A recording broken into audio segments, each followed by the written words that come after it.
بسم اللہ الرحمن الرحیم۔ ہمارے چینل میں خوش آمدید۔ رابعہ آج پھر ایک بری خبر لے کر اس گھر میں داخل ہوئی تھی۔ جب یہ بات اس کی ساس اور شوہر کو پتہ چلی تو دونوں غصے سے آگ بگولا ہو گئے۔ اس کی پہلے سے ہی 4 بیٹیاں تھیں، اب پھر ڈاکٹر نے اسے یہ خبر سنا دی تھی کہ وہ پھر سے ماں بننے والی ہے، لیکن اس کی کوکھ میں پلنے والی 2 جڑواں بیٹیاں ہیں۔ ساس اپنے بیٹے سے کہنے لگی کہ میں تو تجھے پہلے ہی کہتی تھی کہ اس منحوس کو طلاق دے کر فارغ کر تاکہ تیری اس سے جان چھوٹ جائے، لیکن تو نے تو میری ایک نہ سنی۔ اب دیکھو پھر سے یہ 2 بیٹیاں لا کر ان کا بوجھ تم پر ڈالنے والی ہے۔ رابعہ روتے ہوئے اپنی ساس سے کہنے لگی کہ اماں، اس میں میرا کیا قصور ہے کہ میرے ہاں بیٹیاں جنم لینے والی ہیں؟ اس کی ساس نے سنگ دلانہ لہجے میں کہا کہ اگر تیرا قصور نہیں ہے تو ابھی اور اسی وقت جا اور ان بچیوں کو ضائع کروا کے آ جا۔ رابعہ اپنی ساس کے منہ سے یہ بات سن کر خوف سے کانپنے لگی۔ پھر دوسرے دن اپنے شوہر سے کہہ کر ڈاکٹرنی کے پاس جا پہنچی۔ اپنے 4 ماہ کے حمل کو ضائع کروانے کے لیے اس میں اس کی رضامندی نہ تھی، لیکن وہ شوہر اور ساس کی خوشی چاہتی تھی، اس لیے ڈاکٹرنی کے پاس آ پہنچی۔ جب اس نے سر جھکا کر ڈاکٹرنی سے کہا کہ میں یہ بچے نہیں چاہتی ہوں، ضائع کروانا چاہتی ہوں، تو ڈاکٹرنی اس پر برس پڑی، کہنے لگی کہ یہ تو تمہیں پہلے سوچنا چاہیے تھا نا، اب اگر تم نے ایسا کیا تو تمہاری جان کو بہت زیادہ خطرہ ہے، میں یہ کام ہرگز نہیں کروں گی۔ اس نے صاف انکار کر دیا تھا۔ اب وہ مایوسی سے گھر لوٹ آئی۔ جب گھر آ کر اس نے یہ بات اپنے شوہر اور ساس کو بتائی تو دونوں قہر آلود نظروں سے اسے گھورنے لگے۔ اب اس کے ساتھ اٹھتے بیٹھتے اپنے بیٹے کو کہتی کہ صغیر، میں تیری دوسری شادی کروا کر ہی رہوں گی، دیکھنا اس کی کوکھ سے تجھے بیٹے کی خوشی ملنے والی نہیں ہے، اس سے بہتر ہے تو دوسری بیوی لے کر آ تاکہ تیرا بھی وارث اس دنیا میں آ جائے۔ رابعہ ایک یتیم لاوارث لڑکی تھی، اس کے ماں باپ زندہ نہ تھے، چاچا کے گھر میں پرورش پائی تھی۔ اس کی چاچی بھی کوئی کم ظالم عورت نہ تھی، اس نے اسے اسکول کا منہ تک دیکھنے نہ دیا، بلکہ ہر وقت اپنے کاموں میں لگا کر رکھتی۔ جب سے وہ جوان ہوئی تھی اس نے اپنی زندگی کی کوئی خوشی نہ دیکھی تھی۔ یتیم ہونا کیا ہوتا ہے یہ کوئی اس سے پوچھے۔ جب وہ 17 سال کی ہوئی تو اس کے لیے محلے سے ہی ایک رشتہ آیا جو اس کے چاچا نے منظور کر لیا۔ یوں وہ بیاہ کر صغیر کے گھر آ گئی۔ صغیر کی ماں بھی کوئی ہمدرد عورت نہ تھی، وہ بڑی ہی تیز تراز اور چالاک عورت تھی۔ اس نے آتے ہی رابعہ کو اس کی اوقات بتا دی تھی، پھر قسمت نے اس کے اوپر مزید ستم ڈھانے شروع کر دیے۔ جب وہ اوپر تلے 4 بیٹیوں کی ماں بن گئی، اب اس کی اوقات گھر میں پڑے کچرے سے بھی کم نہ تھی۔ شادی کو 5 سال کا عرصہ ہو گیا تھا اور اس عرصے میں وہ 4 دفعہ ماں بن گئی تھی، اور وہ بھی بیٹیوں کی۔ ایک بار پھر سے اسے اولاد ہونے کی خوشخبری ملی تھی، لیکن اس بار بھی اس کی کوکھ میں 2 جڑواں بیٹیاں تھیں۔ صغیر کی ایک طلاق یافتہ کزن کئی سالوں سے اس کے پیچھے پڑی تھی کہ وہ اس سے نکاح کر لے، اب یوں اسے اپنا مقصد پورا ہوتا ہوا نظر آ رہا تھا، اسی لیے صرف 1 ہفتے بعد ہی صغیر اپنی دوسری بیوی اس گھر میں لے آیا۔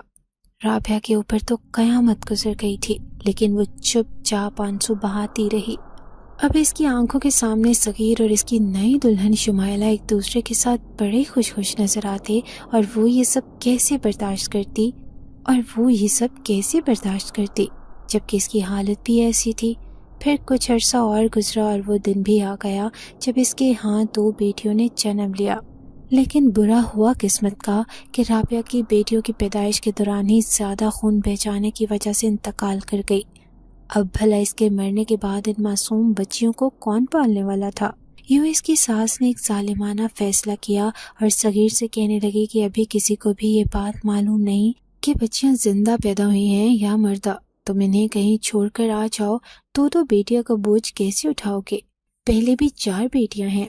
اس کی دوسری بیوی نے بھی اس بات کی تائید کی تھی۔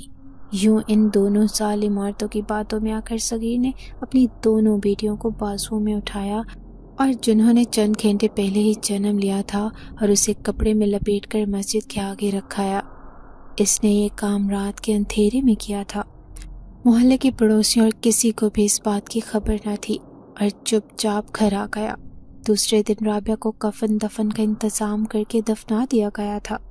صغیر اور اس کی ماں انتظار کر رہے تھے کہ ابھی مسجد سے اعلان ہوگا کہ 2 لاوارث بچیاں مسجد کے آگے سے ملی ہیں، لیکن ان کا انتظار ہی رہا، کیونکہ مسجد سے کوئی ایسا اعلان نہ ہوا تھا۔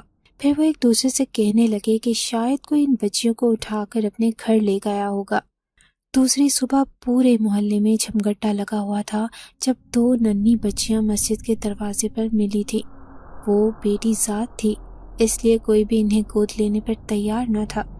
اچانک ہی محلے میں نیا بسنے والا جوڑا آگے بڑھا اور مولوی صاحب سے کہنے لگا کہ ہم 10 سال سے بے اولاد ہیں، ہم بہت خوش ہوں گے اگر یہ بچے آپ ہمیں دے دیں گے۔ وہ رکھ رکھاؤ سے بہت اچھے گھر کے معلوم ہو رہے تھے۔ پھر مولوی صاحب اور دوسرے لوگوں نے باہمی رضامندی سے ان دونوں بچیوں کو اس جوڑے کے حوالے کر دیا۔ پھر دوسرے دن سب کے لیے حیرت انگیز بات ہوئی، کیونکہ وہ جوڑا ان بچیوں کے ساتھ اس محلے سے غائب تھا۔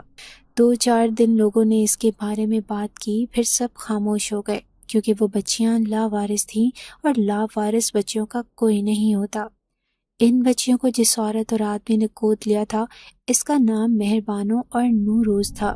ان دونوں کو شروع سے ہی بچے پالنے کا بے حد شوق تھا، لیکن قدرتی بات یہ تھی کہ ان کی شادی کو 10 سال کا عرصہ بیت گیا تھا، لیکن ان کے ہاں اولاد نہ ہوئی تھی۔ ان بچیوں کو پا کر وہ دونوں بہت زیادہ خوش تھے۔ یہ ایک بڑا سا گھر تھا جس پہ وہ دونوں رہائش پذیر تھے۔ پورا گھر خالی پڑا تھا، ٹوٹا پھوٹا سا ویران تھا، لیکن اس گھر کا ایک کمرہ بالکل صحیح سلامت تھا۔ اس میں مہربانو اور نوروز بڑے آرام سے رہ رہے تھے۔ نہ وہ زیادہ کسی سے ملنا جلنا پسند کرتے تھے اور نہ ہی کسی کے گھر آنا جانا۔ محلے والے بڑی عجیب سی نظروں سے انہیں دیکھتے تھے۔ پھر ایک دن مہربانو اپنے شوہر سے کہنے لگی کہ اب ہماری اولاد بھی ہمارے ساتھ ہے، ہمیں اس ٹوٹے پھوٹے گھر میں نہیں رہنا چاہیے، تم ان کے لیے کسی اچھے سے گھر کا بندوبست کر دو۔ میں اپنی بیٹیوں کو ایک پرآسائش زندگی دینا چاہتی ہوں، انہیں کانٹا بھی چبھے مجھے یہ منظور نہیں۔ نوروز نے اس کی بات کی تائید کی تھی۔ دوسرے دن وہ اس کھنڈر سے گھر کو چھوڑ کر ایک بڑے عالی شان سے بنگلے میں رہنے لگے۔ پورے محلے میں ہلچل سی مچ گئی تھی، کیونکہ یہ بنگلہ پچھلے 20 سالوں سے خالی پڑا تھا، اور اچانک ہی اس نئی جگہ پر آ کر نوروز اور مہربانو اپنی دونوں بیٹیوں کے ساتھ رہنے لگے۔ سب لوگ یہ کھوج لگانے کی کوشش کر رہے تھے کہ آخر کس نے اس بنگلے میں رہنے کی جرت کی ہے، کیونکہ یہ بنگلہ پچھلے 20 سالوں سے آسیب زدہ تھا۔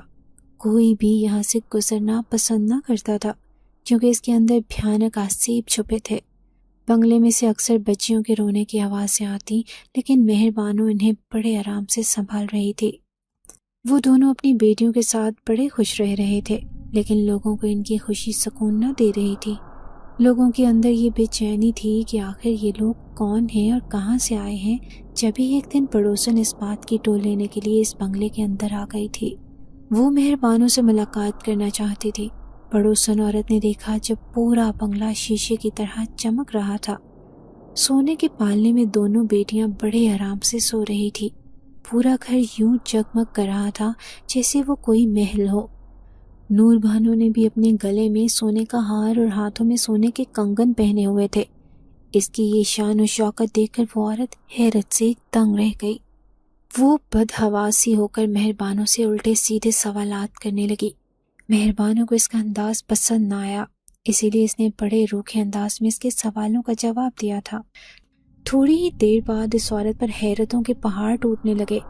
جب مہربانو کا شوہر اس بنگلے میں داخل ہوا تھا، لمبا چوڑا وجود رکھنے والا وہ مرد عام انسانوں جیسا نہ لگ رہا تھا، بلکہ اس کا حلیہ کسی راجہ مہاراجہ کی طرح تھا۔ اس کے ہاتھ میں ایک مردہ ہرن تھا۔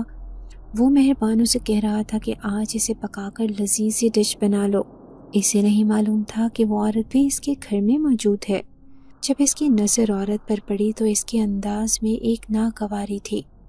وہ نہیں چاہتا تھا کہ کوئی انجان لوگ اس کے گھر میں آئیں۔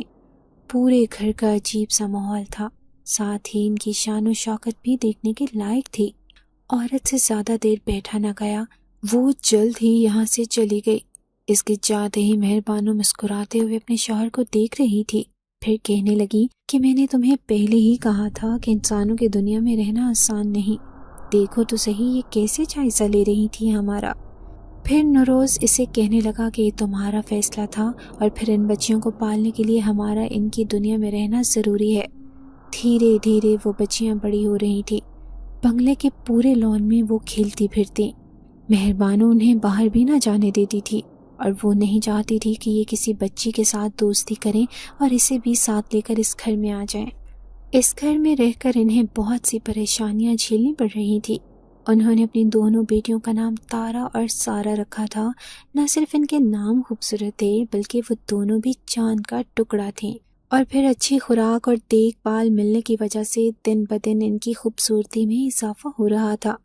وہ اپنے امی اور ابا سے بے پناہ پیار کرتی تھی، ان کے بغیر ایک منٹ بھی نہ رہ پاتی تھی۔ سارا بہت سمجھدار جبکہ تارا لاؤبالی سی بچی تھی۔ وہ اکثر اپنی بہن سے کہتی کہ سارا، امی ہمیں باہر کیوں نہیں جانے دیتی؟ جواب میں سارا اس سے کہتی کہ امی کہتی ہیں کہ باہر بہت گندے لوگ رہتے ہیں، وہ ہمیں اٹھا کر اپنے ساتھ لے جائیں گے۔ دونوں بہنیں ایک ساتھ کھیلتی رہتی۔ وہ دونوں ہی ایک دوسرے کی دوست تھیں۔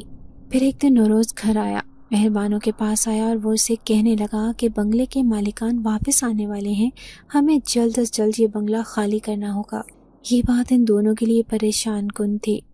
رات کی رات میں ان دونوں نے اپنی بچیوں کو ساتھ لیا اور اس بنگلے کو چھوڑ کر ایک چھوٹے سے محلے میں آ بسے۔ یہاں پر بھی نسبتاً انہوں نے اس گھر کا انتخاب کیا تھا جو قدرے الگ سا تھا اور کئی سالوں سے خالی بھی۔ دوسری طرف جیسے ہی بنگلے کا مالک اپنے گھر واپس آیا تو اس پڑوس کے لوگ اسے کہنے لگے کہ آپ نے تو یہ بنگلہ بیچ دیا تھا، پھر واپس کیسے لوٹ آئے؟ تو وہ کہنے لگا کہ نہیں، میں نے یہ بنگلہ کبھی بھی نہیں بیچا، میں تو کچھ عرصے کے لیے ملک سے باہر چلا گیا تھا، اسی لیے اب واپس آ گیا ہوں۔ لوگ یہ سن کر سناٹے میں رہ گئے تھے۔ وہ حیرت سے اس بنگلے کے مالک سے کہنے لگے کہ آپ سے پہلے بھی یہاں پر 2 میاں بیوی اپنی 2 جڑواں بیٹیوں کے ساتھ رہتے تھے۔ اگر انہوں نے بنگلہ نہیں خریدا تھا تو پھر وہ کس کے کہنے پر یہاں پر رہ رہے تھے؟ یہ بات سن کر بنگلے کا مالک بھی حیران تھا۔ دوسری طرف مہربانو اور اس کا شوہر نوروز جس جگہ آ کر بسے تھے اسی محلے میں صغیر اور اس کی ماں بھی رہ رہے تھے۔ ان کی پہلے سے 4 بچیاں اور دوسری بیوی بھی اسی گھر میں رہتی تھیں۔ ان کے حالات بہت بدتر ہو چکے تھے۔ شاید جو کچھ انہوں نے رابعہ کے ساتھ کیا اسی کا پھل انہیں مل رہا تھا۔ صغیر کی دوسری بیوی شمائلہ کا بچہ بھی ضائع ہو چکا تھا۔ اب وہ کبھی بھی ماں نہیں بن سکتی تھی، اسی لیے وہ ان 4 بچیوں کو ہی پال رہی تھی۔ بچیاں دھیرے دھیرے جوانی کی طرف بڑھ رہی تھیں۔ ان کے پاس نہ تو ڈھنگ کے کپڑے تھے اور نہ ہی کھانے کو روٹی۔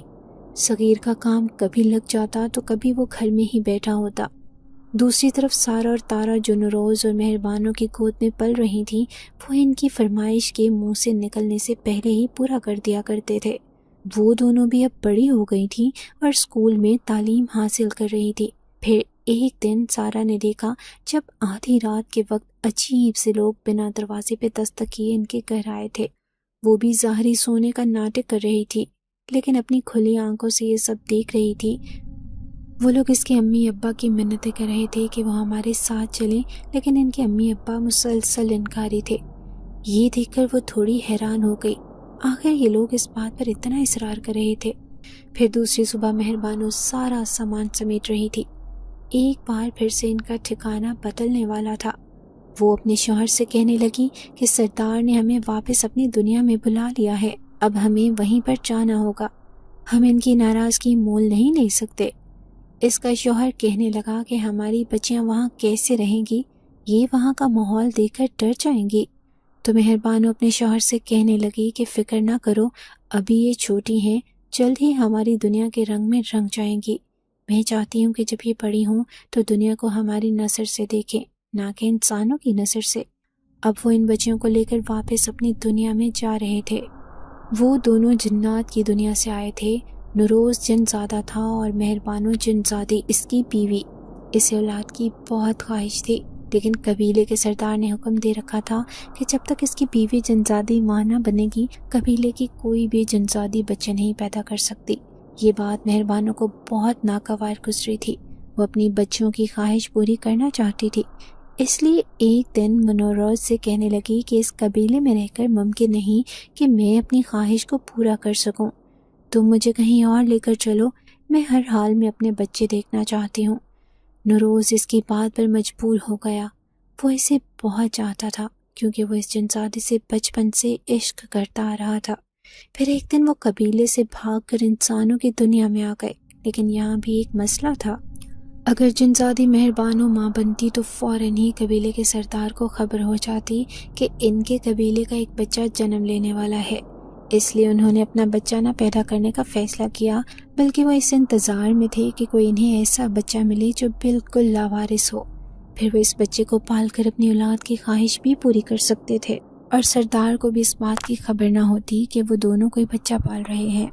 اتفاق سے جس محلے میں وہ آ کر بسے تھے، یوں تو پوری دنیا سے چھپ کر رہ رہے تھے، لیکن جیسے ہی انہیں یہ پتا چلا کہ 2 لاوارث بچیاں کسی آدمی کی مسجد کے پاس سے ملی ہیں، تو انہوں نے اپنے آپ کو انسانی شکل میں ڈھال لیا تھا۔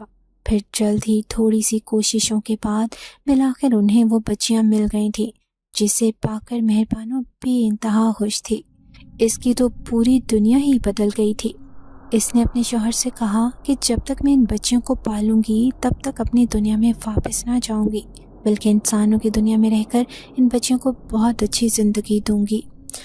وہ ان بچیوں سے بہت لگاؤ محسوس کر رہی تھی۔ پھر اس نے عمل کے ذریعے یہ پتہ لگا لیا کہ یہ بچیاں کس کی تھیں اور انہیں پیدا کرنے والی کون عورت تھی۔ یہ جان کر اسے بہت افسوس ہوا کہ ان کو پیدا کرنے والی عورت اس دنیا سے چلی گئی تھی، یعنی کہ یہ بچیاں بن ماں کی تھیں۔ اب اس نے ان بچیوں کی خاطر اپنی دنیا میں نہ جانے کا فیصلہ کیا اور انسان بن کر ان کی دنیا میں رہنے لگی۔ چوں چوں بچیاں بڑی ہو رہی تھیں، اس سے عجیب و غریب سوالات کرتی۔ کبھی پوچھتی کہ امی ہمارے رشتہ دار کیوں نہیں ہیں، یا کبھی کہتی کہ ہم باہر کیوں نہیں جا سکتے۔ مہربانو ان کے سوالوں کا جواب دے دے کر تھک گئی تھی۔ اب اس نے فیصلہ کیا کہ وہ بچیوں کو زیادہ باہر کی دنیا میں نہیں جانے دے گی، اس سے ان کے ذہنوں میں نئے نئے سوالات جنم لیں گے۔ پھر جیسے ہی دونوں بچیاں تھوڑی بڑی ہوئیں، اچانک سے سارے جنزاد انہیں منانے آئے تھے۔ وہ انہیں اپنے واپس قبیلے میں لے کر جانا چاہتے تھے، کیونکہ وہ ان کے قبیلے کے 2 طاقتور جنات تھے۔ وہ اس بات پر خوش تھے کہ سردار نے انہیں معاف کر دیا تھا۔ سردار اس بات پر راضی تھا کہ وہ اپنی بچیوں کو لے کر اس قبیلے میں آ سکتے ہیں۔ اب وہ اپنے بچوں کے ساتھ واپس اپنے قبیلے میں جا رہے تھے۔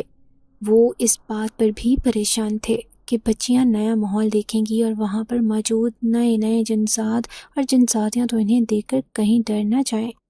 دونوں نے اپنی بچیوں کے نام تارا اور سارا رکھے تھے۔ تارا بہت معصوم تو سارا بہت سمجھدار تھی۔ وہ اپنی عمر سے بڑی بڑی باتیں کیا کرتی تھی۔ سارا اس قبیلے میں آ کر حیران تھی۔ یہاں کا ماحول اس دنیا سے بہت مختلف تھا۔ دراصل سردار نے بھی ایک سازش رکھی تھی۔ اس نے دھوکے سے مہربانو جنزادی اور اس کے شوہر کو یہاں پر بلوایا تھا۔ وہ ان دونوں بچیوں کو واپس ان کی دنیا میں بھیجنا چاہتا تھا، اس لیے اس نے اپنے ماتحت جنزادوں کو خفیہ طور پر کہہ دیا کہ کچھ بھی کر کے انہیں ڈرا کر یہاں سے بھگا دو، یہ خود ہی قبیلے کو چھوڑ کر بھاگ جائیں گی۔ پھر دوسرے دن سارا اور تارا اپنی خوابگاہ میں سونے گئی تو آدھی رات کو پورے کمرے میں اندھیرا ہو گیا۔ اس رات ان دونوں نے خوفناک چہرے والے جنزادوں کو دیکھا جو بہت بڑی تعداد میں ان کے کمرے میں موجود تھے۔ ان کے لیے اتنا ڈرانا ہی بہت تھا۔ وہ دونوں تھر تھر کانپنے لگی، گھبرا کر مہربانو اور اس کے شوہر کو آوازیں دیتی رہیں، لیکن وہ بے خبر اپنی خوابگاہ میں سو رہے تھے۔ وہ پوری رات ڈر ڈر کر روتی رہیں، لیکن وہاں کوئی بھی نہ آیا تھا۔ کبھی وہ جنزادے ان کے سامنے ظاہر ہوتے تو کبھی ان کی نظروں سے غائب ہو جاتے۔ دوسرے دن تارا اپنی بہن سارا سے کہنے لگی کہ دیکھو امی ابا یہاں آ کر کتنے بدل گئے ہیں، ویسے بھی یہاں کا ماحول مجھے بہت برا لگتا ہے۔ ہم ایسا کرتے ہیں یہاں سے بھاگ کر واپس اپنے پرانے گھر میں چلے جاتے ہیں۔ سارا بھی اس کی بات کی تائید کر رہی تھی، پھر کہنے لگی کہ یہاں سے بھاگنا ممکن نہیں، تم نے دیکھا نہیں یہاں پر کتنے خوفناک لوگ رہتے ہیں، مجھے ان سے بہت ڈر لگتا ہے۔ پھر سارا کہنے لگی کہ میں امی سے یہ سب بات کہوں گی۔ دوسرے دن وہ مہربانوں سے کہنے لگی کہ امی ہمیں واپس اپنے پرانے گھر جانا ہے، ہمیں یہاں نہیں رہنا۔ مہربانو انہیں سمجھاتے ہوئے کہنے لگی کہ دیکھو بیٹا اب یہاں رہنا ہی ہمارے لیے اچھا ہے، کیونکہ سردار نے ہمیں بہت مشکل سے معاف کیا ہے، ہم دوبارہ انہیں ناراض نہیں کر سکتے۔ میں تمہیں دنیا کی ہر خوشی ہر چیز یہیں پر لا کر تمہارے قدموں میں ڈھیر کر دوں گی۔ میری بچیوں تم پریشان مت ہو۔ لیکن تارا اور سارا کا ذہن اس بات کو قبول نہ کر پا رہا تھا۔ اب وہ دونوں آپس میں منصوبہ بنا کر بیٹھ گئیں کہ جو ہی موقع ملے گا ہم یہاں سے فرار ہو جائیں گے۔ مہربانو اگرچہ ان کا پہلے سے بھی بڑھ کر خیال رکھ رہی تھی، لیکن پھر بھی وہ دونوں انسان تھے، اسی لیے یہاں کا ماحول قبول نہ کر پا رہی تھی۔ پھر وہ ایک بھیانک رات تھی جب انہوں نے یہاں سے فرار ہونے کا فیصلہ کر لیا تھا۔ اس رات بہت تیز بارش ہو رہی تھی، بادل آسمان پر زور زور سے گرج رہے تھے۔ سارے جنسات بارش کو دیکھ کر خوش تھے، انہیں اس سے خوف نہیں آتا تھا۔ محل میں جشن کا سما تھا، اس جشن میں ان کی امی بابا بھی شریک تھے۔ وہ دونوں ان سب چیزوں کو نفرت بھری نظروں سے دیکھ رہی تھی، انہیں اپنی دنیا کی زندگی ہر پل یاد آتی تھی۔ اس لیے جب انہوں نے دیکھا کہ وہ سب اپنی اپنی خوشیوں میں مگن ہیں، انہوں نے اس رات یہاں سے نکلنے کا فیصلہ کیا۔ دونوں بہنوں نے آپس میں ہاتھ جوڑے اور محل کے خفیہ راستے سے باہر نکل آئے۔ باہر ایک گھنا جنگل تھا جہاں پر تیز بارش کی وجہ سے کیچڑ ہی کیچڑ ہو رہا تھا۔ اس کیچڑ میں بھاگنا آسان نہ تھا، اوپر سے بادلوں کا زور زور سے گرجنا بھی انہیں دہشت میں مبتلا کر رہا تھا۔ لیکن وہ اس جگہ سے بہت دور جانا چاہتی تھی، اس لیے مسلسل چلتی رہی۔ سارا کے اندر بہت ہمت تھی، لیکن تارا کی ہمت جواب دے گئی تھی۔ چل چل کر ان کی ننھی ٹانگیں جواب دے گئی تھی۔ تھک ہار کر وہ دونوں ایک درخت کے نیچے بیٹھ گئیں۔ وہ درخت بہت گھنا تھا، اس درخت کی وجہ سے ان پر بارش بھی نہ گر رہی تھی۔ سارا نے دیکھا جب تارا کو بھوک نے ستایا تھا، وہ جانتی تھی کہ بھوک کی کتنی کچی تھی، اس لیے وہ پریشان ہو گئی، لیکن پھر اس نے تارا کو سمجھا دیا کہ ابھی ہم پریشانی میں گرفتار ہیں، تم تھوڑی دیر سو جاؤ، جب صبح ہوگی تو ہم اپنی دنیا میں پہنچ چکی ہوں گی۔ اس کی اس تسلی اور دلاسے نے جلد ہی اسے نیند کی آغوش میں پہنچا دیا تھا۔ پھر جیسے ہی ان کی آنکھ کھلی تو وہ حیران رہ گئی۔ دن کا اجالا پھیلنے کو تھا، دونوں کے چہرے پر حیرت اور خوشی تھی، کیونکہ وہ جس درخت کے نیچے بیٹھی تھی وہاں پر بالکل سامنے ایک سڑک جا رہی تھی۔ اس کا مطلب تھا کہ وہ کسی نہ کسی انسانی بستی میں پہنچ چکی تھی۔ اب وہ تیز تیز قدموں سے چلتے ہوئے کسی گھر کی تلاش میں تھی، تبھی انہیں سڑک کی ایک طرف جھکیاں سی بنی ہوئی نظر آئی تھی۔ وہاں پر عجیب کالے کالے سے ننگے بچے گھوم رہے تھے۔ وہ سوچنے لگیں کہ کہیں وہ پھر سے تو جنات کی دنیا میں نہیں آ گئی، لیکن پھر ایک عورت انہیں نظر آئی جو سر پر دوپٹہ پہنے روٹیاں بنانے میں مصروف تھی۔ ان کو دیکھ کر انہیں تسلی ہوئی کہ یہ انسان ہی ہیں، وہ بھی ہمارے جیسے دکھنے والے۔ دونوں کے کپڑے کیچڑ سے لت پت ہو رہے تھے، گندگی میں اٹے ان کے چہرے انہیں کوئی فقیر نہیں ظاہر کر رہے تھے۔ بھوک کے مارے تارا اور سارا دونوں کی حالت بری تھی۔ پھر وہ اس عورت کے پاس گئیں اور کہنے لگیں کہ ہمیں کھانے کو کچھ ملے گا۔ اس عورت نے سر سے پاؤں تک انہیں حقارت سے دیکھا تھا۔ شاید ان کی گندگی کی وجہ سے وہ عورت ان سے پوچھنے لگی کہ کیا تم مانگنے والی ہو؟ انہیں اس عورت کی بات کی سمجھ نہ آئی تھی، بلا سوچے سمجھے اس کی بات پر سر ہلا دیا۔ پھر عورت انہیں دیکھ کر کہنے لگی کہ ہاں، بس 2-4 سال میں ہی جوان ہو جاؤ گی، اچھا ہے، بہت فائدہ ہوگا، چلو بیٹھ جاؤ، میں تمہیں روٹی دیتی ہوں۔ انہیں اس وقت بھوک نے ستایا ہوا تھا، انہیں اس کی باتوں سے کوئی غرض نہ تھی۔ جیسے ہی اس عورت نے روٹی اور سالن ان کے سامنے رکھا، دونوں بھوک کی شدت سے بے تاب تھیں، اسی لیے فوراً سے کھانے لگیں۔ پھر وہ عورت کہنے لگی کہ تم دونوں میرے ساتھ رہو، میں تمہیں روٹی بھی دوں گی اور پہننے کو کپڑے بھی، بس میرے لیے تھوڑا سا کام کرنا ہوگا۔ سارا کہنے لگی کہ کیسا کام؟ تو وہ عورت کہنے لگی کہ ابھی نہیں، میں تمہیں کل صبح بتاؤں گی، ابھی تم جاؤ اور اپنے کپڑے دوسرے پہن لو، دیکھو کتنا کیچڑ لگا ہے ان پر۔ دونوں نے منہ ہاتھ دھو کر کپڑے بدلے اور ان کی جھگی میں ہی پڑ کر سو گئی۔ وہ عورت بہت چلاک اور مکار تھی، ان کے سوتے ہی اس نے جھگی مافیا کو بلوایا اور اس آدمی سے کہنے لگی کہ دیکھو کتنی خوبصورت اور جوان بچیاں ہیں، ان کے میں تم سے اچھے خاصے پیسے لوں گی، چاہے تم ان کے ساتھ جو بھی کرو، اس کی کوئی پرواہ نہیں، لیکن مجھے ان کی اچھی قیمت چاہیے۔ اس آدمی نے سوئی ہوئی سارا اور تارا کو دیکھا، جن کی گوری رنگت شیشے کی طرح چمک رہی تھی۔ وہ دیکھ کر متاثر ہوا۔ اس نے نوٹوں کی گڈی نکال کر اس عورت کے ہاتھ پر رکھی۔ نوٹ دیکھ کر اس عورت کی آنکھیں چمک اٹھی، پھر اس نے سوئی ہوئی تارا اور سارا کو لات مار کر اٹھایا تھا۔ دونوں اچانک ہی اس آنے والی مصیبت پر آنکھیں پھاڑ پھاڑ کر اس عورت کو دیکھنے لگیں۔ وہ عورت بڑے تمسخر بھرے انداز میں ان سے کہنے لگی کہ چلو، بہت نیند پوری ہو گئی، اب جاؤ باہر، تمہارا باپ تمہیں لینے آیا ہے۔ دونوں حیرت سے سوچ رہی تھی کہ بھلا ان کے باپ کو کیسے خبر ہو گئی کہ وہ یہاں پر ہیں۔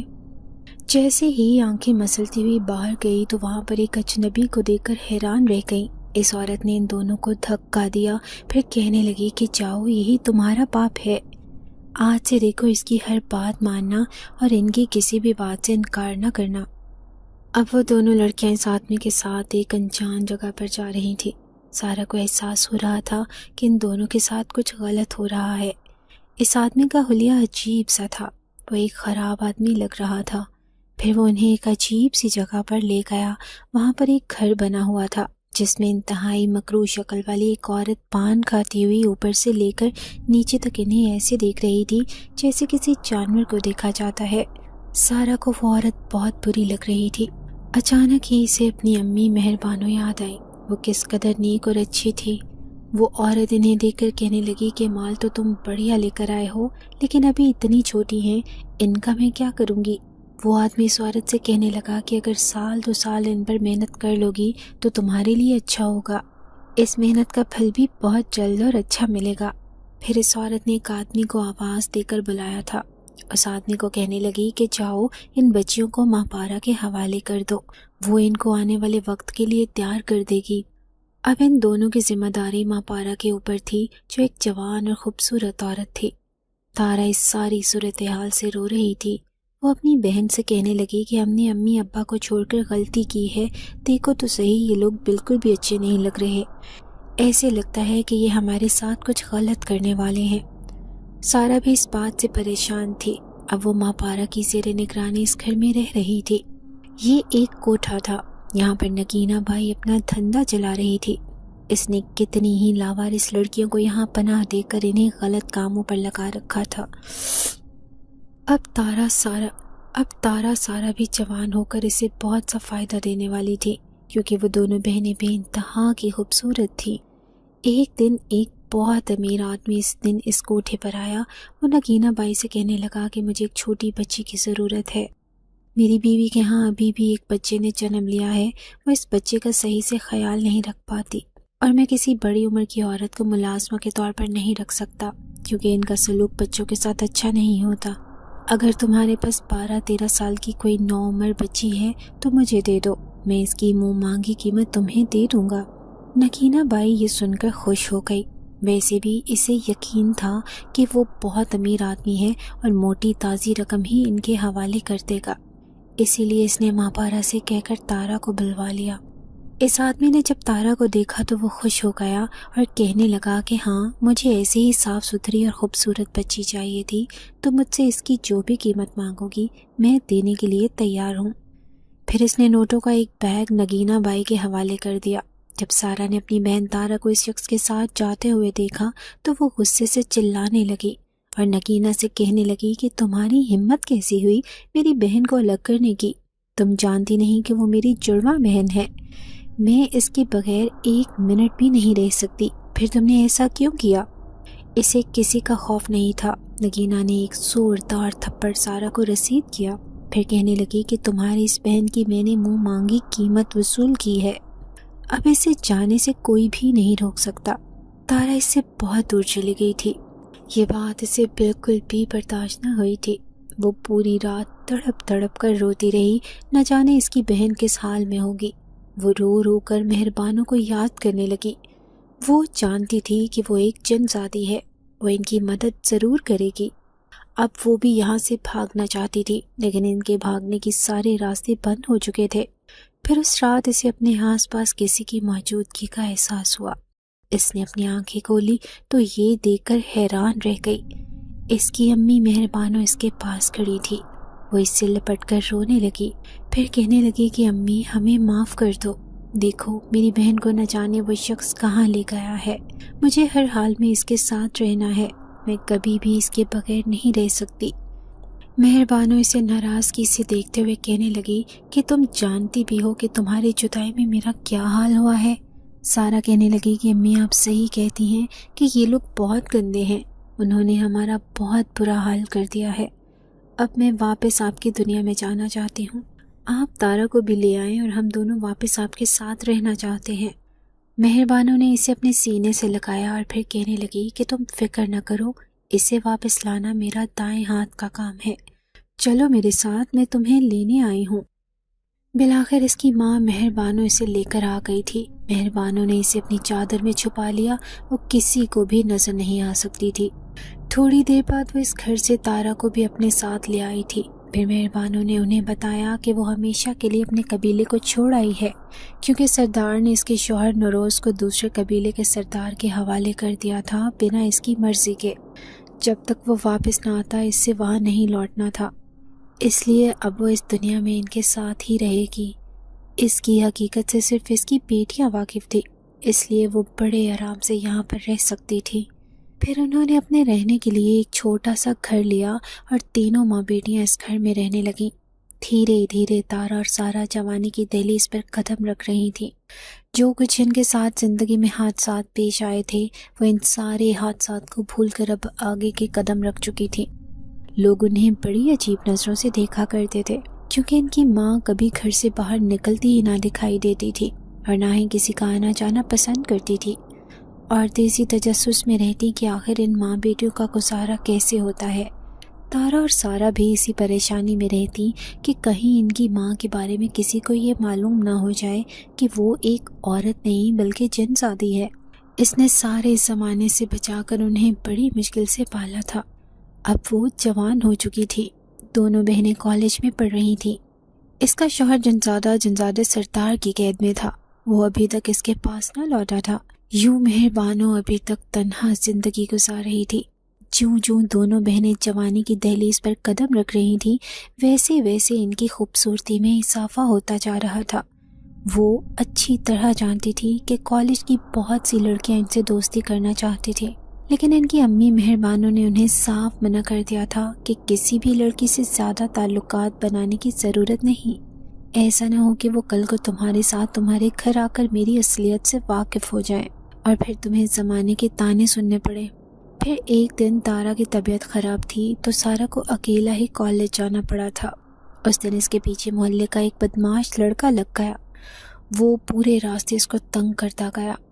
جب واپسی میں وہ کالج سے چھٹی کے بعد گھر کی طرف جا رہی تھی تو اس بدماش لڑکے کا خوف اسے ستا رہا تھا۔ اس نے دیکھا جب گلی کی نکڑ پر وہ کھڑا تھا، وہ مسلسل اسے پیچھے سے آوازیں لگاتا۔ وہ اوباش نوجوان اسے ہراساں کیے جا رہا تھا۔ تیز تیز قدموں سے گھر تک پہنچنے تک اس کی حالت بری ہو گئی تھی۔ جیسے ہی وہ گھر گئی، مہربانو نے اس کی اڑی ہوئی رنگت اور بدحواس چہرہ دیکھ لیا تھا۔ جب اس کی ماں نے اس سے پوچھا کہ تم اتنی گھبرائی ہوئی کیوں ہو، تو وہ روتے روتے بتانے لگی کہ کس طرح اس نوجوان نے اسے اکیلا دیکھ کر یوں پریشان کیا تھا۔ یہ بات مہربانو کو تیش دلانے کے لیے کافی تھی۔ وہ اس وقت تو خاموش ہو گئی، لیکن اس نے نوجوان سے بدلہ لینے کا سوچ لیا تھا۔ وہ نہیں چاہتی تھی کہ اس کے ہوتے ہوئے اس کی ان دونوں جڑواں بیٹیوں کو کوئی تکلیف ہو۔ پھر دونوں بیٹیوں کے سو جانے کے بعد وہ چپکے سے آدھی رات کو گھر سے اٹھی تھی۔ اس کا رخ اس نوجوان کے گھر کی طرف تھا جو اپنے کمرے میں بڑے آرام سے سو رہا تھا۔ وہ اس کے کمرے میں گئی اور اسے گھسیٹتے ہوئے ایک پرانے قبرستان میں لے گئی تھی۔ جب نوجوان کو ہوش آیا تو اس نے اپنے آپ کو ایک درخت سے بندھے ہوئے پایا تھا۔ وہ یہ دیکھ کر حیران رہ گیا کہ وہ آدھی رات کے اس تاریک وقت میں ایک درخت کے پاس پرانے قبرستان میں موجود ہے۔ یہاں پر کوئی دن میں بھی نہ آتا تھا اور وہ تو اس وقت رات کو یہاں موجود تھا۔ وہ خوف سے چلانے لگا، کون ہے؟ کون مجھے یہاں پر لایا ہے؟ مہربانو اس کے سامنے نہ آئی تھی، لیکن اس نے نہایت خوفناک انداز میں آواز نکالی اور اس سے کہنے لگی، تمہاری ہمت کیسی ہوئی مہربانو کی بیٹی کو چھیڑنے کی؟ اب تمہاری سزا یہ ہے کہ تم پوری رات اس قبرستان میں گزارو گے۔ تمہارے لیے آج کا ڈر کافی ہوگا۔ میں جانتی ہوں کہ تم جیسے لوگ کتنے بزدل ہوتے ہیں۔ یہ کہہ کر وہ گھر آ گئی تھی۔ وہ جانتی تھی کہ وہ نوجوان پوری رات ڈر اور خوف سے وہ رات مشکل سے ہی گزار پائے گا۔ پھر صبح اس نوجوان پر وہاں سے گزرنے والے ایک راہگیر کی نظر پڑی، تبھی اس نے اسے وہاں سے کھولا تھا جو ایک درخت کے ساتھ بندھا ہوا بے ہوش پڑا تھا۔ اس کے گھر والے بھی نہایت پریشان ہو گئے۔ پھر جیسے ہی اسے ہوش آیا وہ عجیب عجیب باتیں کر رہا تھا جو کسی بھی محلے والے کو سمجھ میں نہ آ رہی تھی، لیکن آئندہ اس نے کسی بھی لڑکی کا پیچھا کرنے سے توبہ کر لی تھی۔ پھر ایک دن سارہ اپنی ماں مہربانو سے کہنے لگی کہ امی، ہم جانتے ہیں کہ آپ ایک جن زادی ہیں، لیکن جس عورت نے ہمیں پیدا کیا تھا، کیا وہ اس دنیا میں زندہ ہے یا مر گئی؟ مہربانو نے بڑے پیار سے اسے جواب دیا کہ نہیں میری بچی، وہ تو تمہیں پیدا کرتے ہی اس دنیا سے چلی گئی تھی۔ ویسے تمہارا باپ ابھی اس دنیا میں زندہ ہے، اور تمہاری 4 بہنیں بھی ہیں جن کی شادیاں ہو چکی ہیں، وہ بھی بڑی بری حالت میں اپنی زندگیاں گزار رہی ہیں۔ میں نے تمہیں بڑے لاڈ پیار اور عیش و عشرت سے پال پوس کر بڑا کیا ہے۔ اگر تم آج اپنے باپ کے گھر میں ہوتی تو ان بیچاریوں کی طرح ہی ایک بے بس اور لاچار انسان کی حالت میں زندگی گزار رہی ہوتی۔ اب سارہ اور تارا کو یہ کھوج تھی کہ آخر ان کا باپ کون ہے۔ وہ مہربانوں سے چھپ کر اپنے خاندان کو تلاش کرنے لگی۔ پھر انہیں معلوم ہو گیا کہ جس پرانے محلے میں وہ بچپن میں ایک بار رہ کر آئی تھی، وہیں پر ان کے گھر والے بھی رہتے تھے۔ ایک دن دونوں کالج سے چھٹی کر کے اس محلے میں جا پہنچی۔ انہوں نے اپنے باپ کے گھر کا دروازہ بجایا اور اس گھر میں چلی آئی۔ گھر کی حالت نہایت پوسیدہ اور خراب ہو رہی تھی۔ ایسے لگتا تھا جیسے سالوں سے اس گھر میں رنگ و روغن نہ کیا گیا ہو۔ جب وہ اپنے باپ کے سامنے گئی تو انہیں دیکھتے ہی پہچان گیا، کیونکہ ان کی شکل اپنی سگی ماں جیسی تھی۔ وہ ان دونوں کو دیکھ کر کچھ بول ہی نہ پایا، سر جھکا کر رونے لگا۔ پھر سارہ کہنے لگی کہ ہم جانتے ہیں آپ ہمیں پہچان گئے ہیں، لیکن آپ نے ہماری ماں کے ساتھ جو کچھ کیا ہم اسے کبھی نہیں بھول سکتے۔ ہمیں پیدا ہوتے ہی آپ نے باہر گلی میں پھینکوا دیا تھا، لیکن دیکھو ہماری قسمت، آج ہم آپ سے اچھی حالت میں اپنی زندگی گزار رہے ہیں۔ ہماری ماں ہمیں اس دنیا میں تو نہ مل سکی، لیکن ہمیں یقین ہے اگلے جہان میں وہ ہمیں ضرور مل جائے گی۔ ان کا باپ بھی رو رہا تھا۔ پھر اس نے ہاتھ جوڑ دیے اور ان سے معافی مانگنے لگا، لیکن تارا اور سارہ نے انہیں معاف نہ کیا تھا۔ وہ چپ چاپ مہربانوں کے پاس لوٹ آئی تھی۔ وہ دونوں اس سے بہت محبت کرتی تھی۔